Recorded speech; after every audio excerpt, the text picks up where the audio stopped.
One Oklahoma lawmaker wants to make bicyclists on state highways more visible. Representative John Enns is behind a new bill that requires cyclists to wear reflective clothing whenever they hit the road.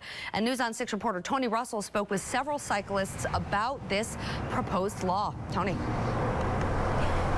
Yeah, Megan, those bicyclists, the committed ones, tell me they already go out of the way to make sure they can be seen by other cars. And it's already a law to make sure bicyclists can be seen at night.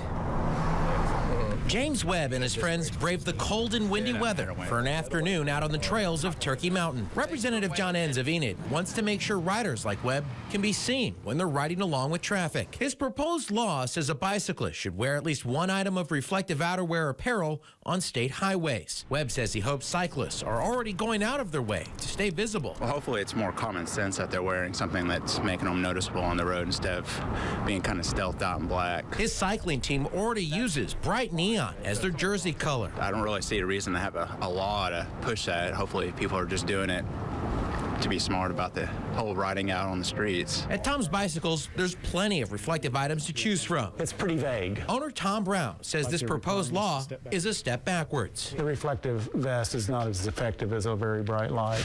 We have lights that are so bright. This one runs $20. There's a light for you. My initial thoughts are that there's no need for reflective wear. We are already required to have a rear reflector and a front light, and that's plenty. Webb hopes cyclists are doing whatever they can to prevent accidents with cars on the road. It's our job to keep safe ourselves too, and making sure that if we catch someone's eye in their car should be part of the job too, just to be safe. And Megan, this bill will go for a second reading in the House tomorrow. It still has to pass the House and possibly pass the Senate before the governor even signs it. Tony Russell, News on 6.